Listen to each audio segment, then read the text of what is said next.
Here's a tutorial for a 2001 Honda Accord alternator removal and replacement. There's a real long, I pulled it out so you can see it a little bit better. On the back side right here on the alternator, there's a long bolt you have to take out, and then there is one right down in between the pulleys. I don't know if you guys can see that, but it's right on the back side of the belt tensioner, right about where my fingers are, right there where my finger is. So you got to take that loose, take this out, and then you have to take this bolt right here and loosen it all the way up and take it out so you can get the belt off. It's a little easier if you can get the belt off before you get the bottom nut out, just so you can get your ratchet in there and take your belt off. So take that top one out, loosen the tensioner, get the belt off, then take that nut off.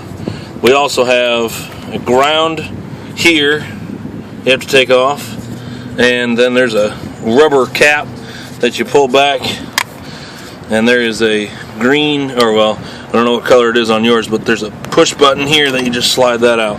So once you get that, then you have to get this off also of that bracket. All you have to do is take that nut right out of that and put it in your new alternator. Once you take everything off and it's ready to come out, just take a pry bar, stick it right in here, and just pop it out. Alright, once you get your alternator out, that's what you have. Just an open hole, basically.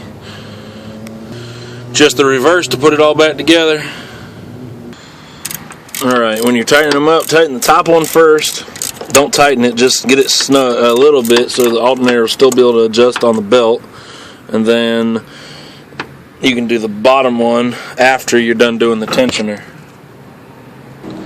After you get everything all tight, first you do this top one back here. You get it just a little, not really tight, but just like finger tight. Then you come down here and turn, I don't know if y'all can see that, but turn the tensioner until your belt is snug, and then you tighten this outside nut on the back side of the tensioner, and then you come up and retighten the top so it's tight, and then recheck your belt, and then you take your ground, put your ground back on right here, right there, and then you plug your plug right in. I already put the bracket back on so this wire stays out of the way. All you got to do is take that little nut out right there and replace it with the bracket. So let me get this plug back in. Alright, now it's all set in place. I'm going to start it up, make sure everything runs fine. That's it. It's all good. She's running, belt staying on. Alright, have a good one. Rate, subscribe. Thanks, guys.